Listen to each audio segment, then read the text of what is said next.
আজকে সংসদে প্রথম বক্তব্য।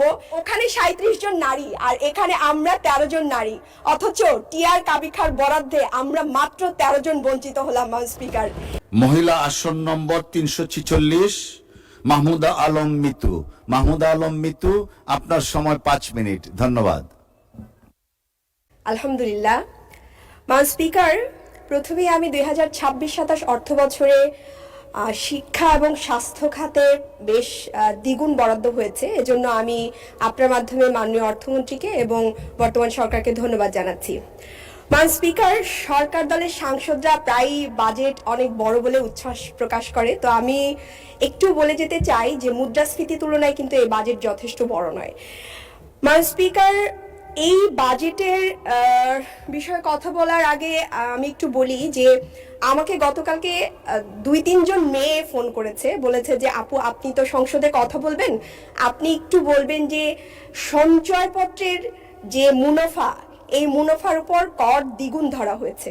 তো আমি আপনার মাধ্যমে মাননীয় অর্থমন্ত্রীকে একটু জানাতে চাই যে এই সঞ্চয়পত্রের সুবিধাভোগীদের মধ্যে আসলে অবসরপ্রাপ্ত প্রবীণ নারী, বিধবা, অসহায় নারী এবং নিম্নবিত্ত পরিবারের মানুষগুলোই আসলে থাকে এবং এদের অনেকেই এই টাকা দিয়েই ফ্যামিলি চালায়। তো মাননীয় অর্থমন্ত্রী যদি এই বিষয়টিকে আবার পুনর্বিবেচনায় নেয় তাহলে এটা দেশের মধ্যবিত্ত জনগোষ্ঠীর জন্য ভালো হবে। স্পিকার, বাজেট কত বড় হলো, বাজেট কত বরাদ্দ হলো, তার চেয়েও বড় বিষয় হচ্ছে বাজেট কতটা সুষ্ঠুভাবে বাস্তবায়ন হলো।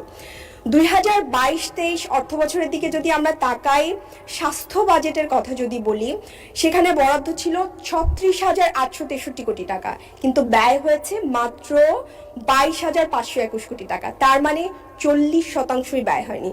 তো বড় বাজেট দিয়ে যদি আমরা ব্যয় না করতে পারি, বাস্তবায়ন না করতে পারি, তাহলে কিন্তু একটা প্রশ্ন থেকেই যায়। স্পিকার, পেশায় আমি একজন চিকিৎসক।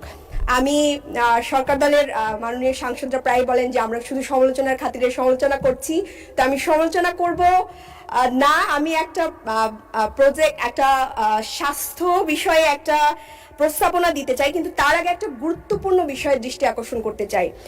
স্পিকার, বাংলাদেশের চিকিৎসকরা সীমিত সম্পদ, অপর্যাপ্ত সরঞ্জাম, ন্যূনতম সুযোগ সুবিধার মধ্যেও প্রতিদিন রোগীদেরকে চিকিৎসা দেয়।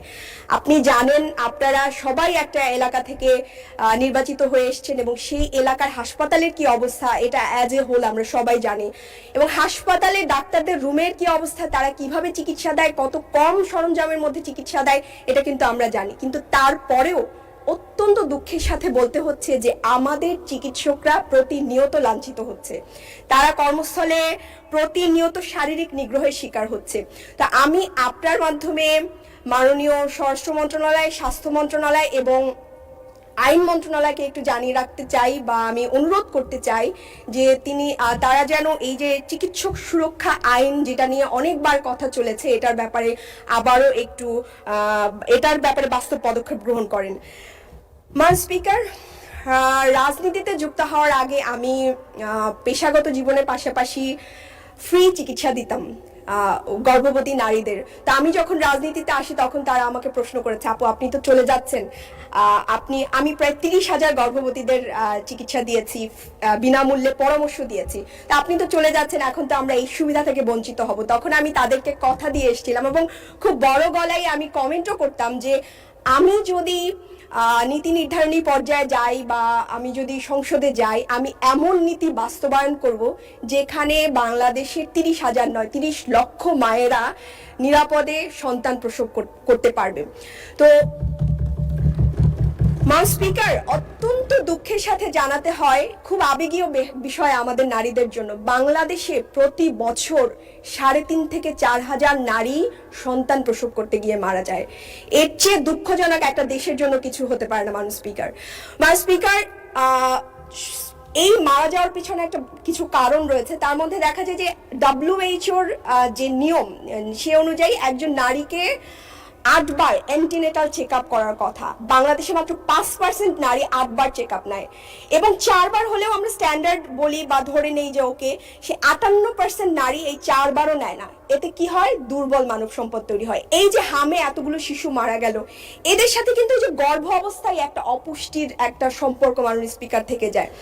তো আমি আপনার মাধ্যমে আমি বরাবরই বলেছিলাম যে আমি এমন স্বাস্থ্যনীতি চাই যেই স্বাস্থ্যনীতিতে একজন মা যখন প্রসব বেদনায় কাঁদবে রাষ্ট্র তার হাত ধরবে, এবং পার্শ্ববর্তী দেশ শ্রীলঙ্কা এই কাজটা করে।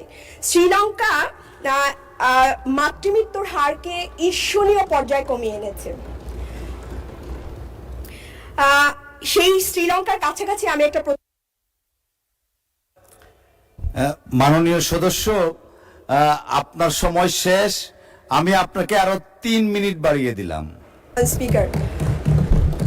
স্পিকার, এই মহিলা সাংসদ হিসেবে সংরক্ষিত আমরা কিন্তু এখানকার সবচেয়ে আদরের। 3 মিনিটের জায়গায় আমি চাইলে আরেক মিনিট আপনি আপনার পক্ষ থেকে দিতে পারেন স্পিকার।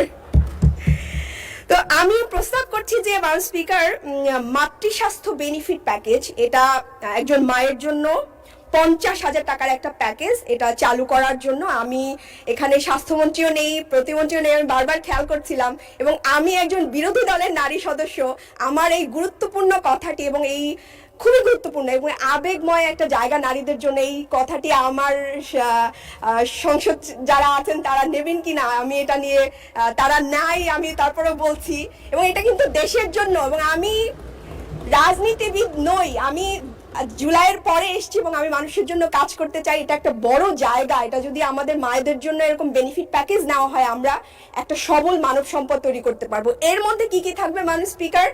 আমাদের মায়েরা মারা যায় মূলত হোম ডেলিভারি করার কারণে। 30 লাখ গর্ভবতীরা, প্রতি বছর আমাদের 30 লাখ গর্ভবতী মা হয়, এর মধ্যে 10 লাখ মা বাসায় ডেলিভারি করে, তারা হাসপাতালে আসতে চায় না।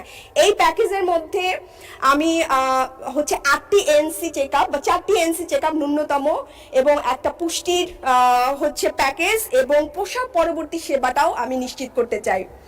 স্পিকার, আমি আপনার একটু দৃষ্টি আকর্ষণ করছি, এই প্যাকেজের জন্য নতুন কোনো অর্থ বাস্তবায়নের দরকার নাই বা বরাদ্দের দরকার নাই। যেই বরাদ্দ প্রতি বছর ফেরত যায় সেই বরাদ্দ দিয়ে আমরা বাংলাদেশের নারীদেরকে নিরাপদ প্রসব ব্যবস্থা করে দিতে পারি। এবার একটু ট্রেজারি বেঞ্চের দিকে একটু আপনার অনুমতি নিয়েই বলছি। স্পিকার, সরকার অনেক ভালো ভালো নারী বান্ধব প্রজেক্ট নিয়েছেন এবং আমি এটাকে সাধুবাদ জানাই, কিন্তু আমি অত্যন্ত দুঃখের সাথে বলতে চাই যে ওখানে 37 জন নারী আর এখানে আমরা 13 জন নারী, অথচ টিআর কাবিখার বরাদ্দে আমরা মাত্র 13 জন বঞ্চিত হলাম। স্পিকার, অত্যন্ত দুঃখের সাথে এবং বিনয়ের সাথে অথবা জনগণকে আমি জানাতে চাই, যেই সরকার তার সামনে চেয়ারে বসা নারীদের সাংবিধানিক অধিকার রক্ষা করে না, সমান চোখে দেখে না, সেই সরকার কিভাবে সারা বাংলাদেশের নারীদের অধিকার রক্ষা করবে?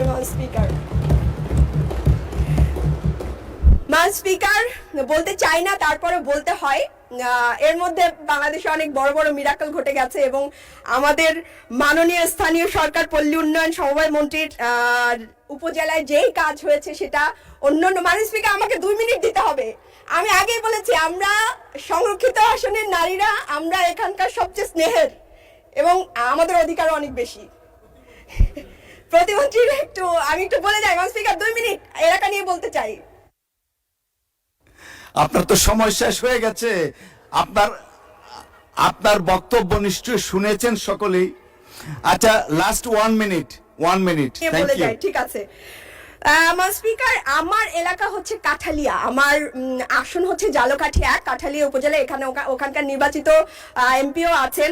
তো আমাদের সবারই একটা দাবি, কাঠালিয়া উপজেলার যে হাসপাতালটি, এটি কাঠালিয়া উপজেলা থেকে 10 মাইল দূরে, এবং মাত্র 2টি ইউনিয়নের লোক যারা আছে তারা ওই স্বাস্থ্য কেন্দ্রের সুবিধা ভোগ করতে পারে, কিন্তু মেইন উপজেলায় কোনো হাসপাতাল নাই। আমি আপনার মাধ্যমে এটা এই জায়গায় একটা হাসপাতাল নির্মাণের জন্য আমি অনুরোধ করব।